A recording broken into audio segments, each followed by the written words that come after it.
కార్మిక చట్టాలకు వ్యతిరేకంగా తీసుకురావడం దౌర్భాగ్యం. వాటిని సవరించాలి.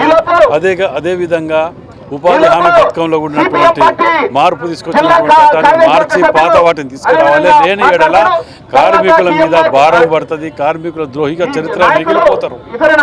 మీరు కార్మికులకు వీటి వలన వారికి యూనియన్ ఫామ్ చేసుకుందామంటే కూడా కనీసం 100 మంది ఉండాలి.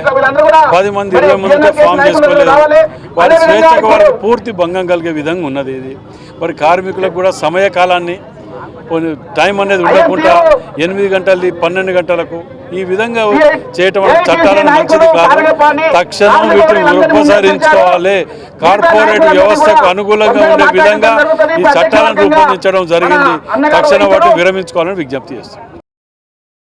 4 లేబర్ కోడ్లను తీసుకొచ్చిందో ఆ లేబర్ కోడ్లను వెంటనే ఉపసంహరించుకోవాలని చెప్పి డిమాండ్ చేస్తూ ఈ యొక్క సమ్మె దేశవ్యాప్తంగా అన్ని కార్మిక సంఘాలు ఒక బీజేపీ మినహాయించి ఈ దేశంలో ఉన్నటువంటి కార్మిక సంఘాలన్నీ కూడా ఈ సమ్మె లోపల పాల్గొంటా ఉన్నాయి.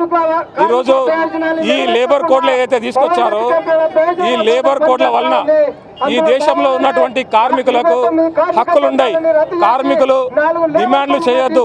కార్మికులు మరి యజమానులు ఒప్పందాలు చేసుకునేటువంటి అవకాశం ఉంది. దాన్ని ఈ చట్టం ద్వారా ఇవన్నీ కూడా కోల్పోతా ఉన్నారు. కార్మికులు ఈఎస్ఐ అడగద్దు, పిఎఫ్ అడగద్దు, బోనస్ అడగద్దు, కార్మికులు వేతనాలు పెంచమని చెప్పి డిమాండ్ చేయొద్దు. ఈ రకమైన ఏ డిమాండ్లు కూడా కార్మికులకు ఉండేయని చెప్పి ఈ యొక్క చట్టాలు చెప్తా ఉన్నాయి. అందుకనే ఈ చట్టాలన్నింటినీ కూడా వెంటనే ఉపసంహరించుకోవాలని చెప్పి డిమాండ్ చేస్తూ దేశవ్యాప్తంగా ఈ యొక్క సమ్మె జరుగుతూ ఉన్నది.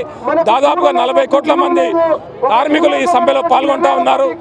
ఈ లేబర్ కోడ్లను ఉపసంహరించుకునేంత వరకు మరి ఈ సమ్మె కొనసాగుతుందని చెప్పి ఈ బీజేపీ ప్రభుత్వానికి సందర్భంగా హెచ్చరిక చేస్తా ఉన్నాం.